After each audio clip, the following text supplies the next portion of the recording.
বুয়েটের মতো জায়গায় ছাত্র রাজনীতির প্রয়োজন নাই। আবরার ফাহাদের মৃত্যুর বিনিময়ে বুয়েটে শান্তি প্রতিষ্ঠা হয়েছে। বুয়েটে ছাত্রলীগ ছাত্র রাজনীতি ঢুকাতে চায় কেন? বুয়েটের শিক্ষার্থীদেরকে মিছিল করাবে, জয় বাংলা স্লোগান দেবে। বুয়েটকে জয় বাংলা স্লোগানের জায়গা বানানো যাবে না, কারণ এই জয় বাংলা বইলা আবরার ফাহাদকে হত্যা করেছে। যেই জয় বাংলা বলে আবরার ফাহাদকে ছাত্রলীগ হত্যা করেছে, সেই জয় বাংলা স্লোগান বুয়েটে হবে না। ওই জয় বাংলা স্লোগান বুয়েটে হতে পারতো, যেই জয় বাংলা স্লোগান দিয়ে মুক্তিযুদ্ধ হয়েছে, কিন্তু ওইটা ওই জায়গায় নাই। এখন জয় বাংলা বলে মানুষের মাথায় বাড়ি দেয়, জয় বাংলা বলে পিটায় পিটায় মানুষ হত্যা করে। সুতরাং এই বাংলাদেশের নাগরিকদেরকে জিজ্ঞাসা করেন, বুয়েটের ভিসি বলছে না ছাত্র রাজনীতি চলবে কি না সেটা ছাত্ররা নির্ধারণ করবে। তাহলে ছাত্রদের মধ্যে এখানে ভোট আয়োজন হোক যে বুয়েট ছাত্র রাজনীতি চাই কি চায় না। কিছু গুন্ডা রাতের অন্ধকারে কেন বুয়েটে ঢুকেছে? রাতের অন্ধকারে কে ঢোকে? চোর ঢোকে। চোর যেরকম 14-18 সালে 24 সালে রাতের অন্ধকারে ভোট চুরি করেছে, ওই রকম ছাত্রলীগ রাতের অন্ধকারে বুয়েটে ঢুকে চোরের মতো ঢুকে সেখানে রাজনীতি করতে চায়। বুয়েটের ছাত্ররা মনে প্রাণে ছাত্রলীগকে ঘৃণা করে, কারণ তারা বাংলাদেশ বিরোধী কাজ করেছে। ভারতের বিরুদ্ধে বলাই আবরার ফাহাদকে হত্যা করেছে। ভারত কি ছাত্রলীগের মামার বাড়ি? ভারত কি ছাত্রলীগের বাপের বাড়ি, নানার বাড়ি? ভারতের বিরুদ্ধে বললে বুয়েট ছাত্রলীগের লাগে কেন? আমার প্রশ্ন, বুয়েটের ছাত্রলীগ কোনো দিন মাথা ধরে দাঁড়াতে পারবে না, কোনো দিন না। বুয়েটের কোনো ছাত্র এদেরকে গ্রহণ করবে না। এখানে ছাত্রলীগ কী করতে চায়? গেস্ট রুম নির্যাতন করতে চায়, হলে হলে সিট ভাগাভাগি করতে চায়, ব্যবসা করতে চায়। ছাত্রলীগের বুয়েটের মতো জায়গায় কাজ কি? ছাত্রলীগের কোন উদ্যোগের মাধ্যমে বুয়েটের কল্যাণ হওয়ার সম্ভাবনা রয়েছে? আমার প্রশ্ন, ওই মাসে মাসে এই বার্ষিকী ওই বার্ষিকী মুজিবরে ফুল দিতে হবে, এখানে ফুল দিতে হবে, ওখানে ফুল দিতে হবে। বুয়েটের শিক্ষার্থীরা মুজিবের পায়ে ফুল দিয়ে মুজিবরে ডুবাই দিবে। তারপরে ছাত্রলীগ নামের একটা রাজনীতি সেখানে দরকার নাই, কারণ এই সংগঠন কোনো সাধারণ বুদ্ধিসম্পন্ন মানুষ করে না। এখানে সব ইতর অভদ্র চোরগুলো করে। সিট ভাগাভাগি, আসন বাণিজ্য, ভর্তি বাণিজ্য, এছাড়া ছাত্রলীগ নামের সংগঠনের বাংলাদেশের কোনো শিক্ষা প্রতিষ্ঠানে কোনো কার্যক্রম নাই। বিভিন্ন জায়গায় শিক্ষক নিয়োগ হবে, সেখানে গিয়ে ভাগ বসায় ছাত্রলীগ থেকে নিয়োগ দিবে। তোরা বেটা মাল খায়া উল্টা হয়ে পড়ে থাকোস, তোরা শিক্ষক হয়ে কি করবি? শিক্ষক হতে হলে যে মেধা লাগবে সেটা কি তোদের আছে? তবে তোদের সেই মেধা না থাকলে তোরা কেন শিক্ষক হতে চাস? আমার প্রশ্ন, সারা বিশ্ববিদ্যালয়, সারা বাংলাদেশের বিশ্ববিদ্যালয়গুলো এই ছাত্রলীগের সন্ত্রাসীরা শিক্ষক হওয়ার জন্য চেষ্টা করছে, অথচ ওরা পড়ালেখা পারে না। সাদ্দাম বুয়েটে ছাত্র রাজনীতি প্রতিষ্ঠা করবে। এখন ও ছাত্রত্ব এর কি বোঝে? ও 7 বার ফেল করে 6 বছরে পাশ করে।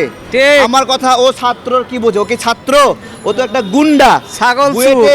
বুয়েটে ও কি করতে চায়? বুয়েটে ছাত্র রাজনীতি কেন? আপনি গণভোট করেন, বাংলাদেশের সমস্ত নাগরিক বলবে যে বুয়েটের মতো জায়গায় ছাত্র রাজনীতির প্রয়োজন নাই। আমাদের বুয়েটের শিক্ষার্থীরা সদ্য আন্তর্জাতিক বিভিন্ন আইটি ফার্মে ঢুকছে। আপনারা জানেন এতদিন ঢুকতে পারে নাই, এখন ঢুকছে। এতদিন ঢুকতে পারেনি কেন? এখন ঢুকতে পারছে কেন?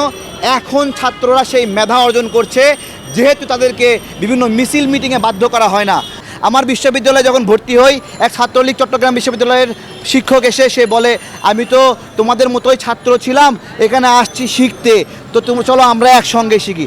বই খুলছে, সে বই দেখে রিডিং পড়তে পারে না। তো ছাত্রলীগের হলো এই অবস্থা, তারা বই দেখে রিডিং পড়তে পারে না।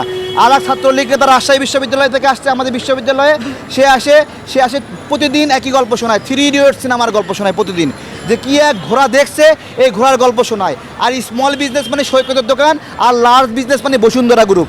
এই বসুন্ধরা গ্রুপ আর সৈকতের চায়ের দোকান, এছাড়া তার মাথার মধ্যে বিজনেসের কোনো আইডিয়া এবং বিজনেসের কোনো শিক্ষা নাই। এরা আমাদেরকে আসছে শিক্ষা, আমাদেরকে শেখাতে আসছে। আমার কথা, সকল বিশ্ববিদ্যালয় থেকে ছাত্রলীগ নামের কুলাঙ্গার যারা শিক্ষক হিসেবে নিয়োগ পেয়েছে, যখন এই সরকারের পতন হবে এদেরকে বাদ দিতে হবে, এই সকল বিশ্ববিদ্যালয়গুলোকে মানে কলঙ্ক মুক্ত করতে হবে। বুয়েটে ছাত্রলীগের কোনো কাজ নাই এবং ছাত্রদেরকে প্রতিহত করতে হবে এই ছাত্রলীগকে। যদি প্রতিহত করতে না পারে তাহলে তাদের উপরে, তাদেরকে সামনে যে কী মানে ভোগ করবে, এইটা ওবায়দুল কাদের বলছে যে জঙ্গি কার্যক্রম, ভিতরে জঙ্গি। যতদিন ছাত্রলীগ ছিল না বুয়েট শান্তিতে ছিল, এবং যখন ছাত্রলীগ আছে তখন মানুষ মরে, মানুষকে মারিয়ে ফেলা হয়। তাহলে জঙ্গিকে?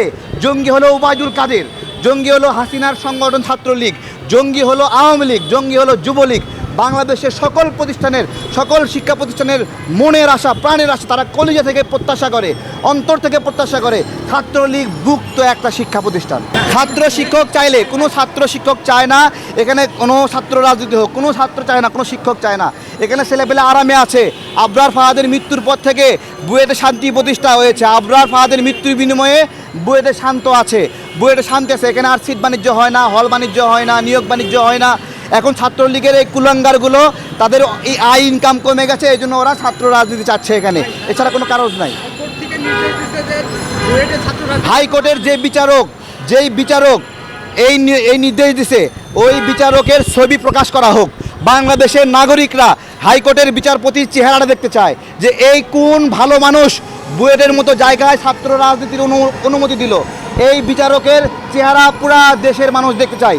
সাংবাদিক ভাইদের যদি কাছে এই ছবি থাকে বিচারকের, সবাই এই ছবিটাই আপনাদের ভিডিওতে দিয়ে দিবেন, যাতে করে দেশের মানুষ ওনার জন্য দোয়া করতে পারে এবং আবরার ফাহাদ কবর থেকে ওই বিচারকের জন্য দোয়া করতে পারে যেই বিচারক বুয়েটে ছাত্র রাজনীতির বৈধতা দিয়েছে।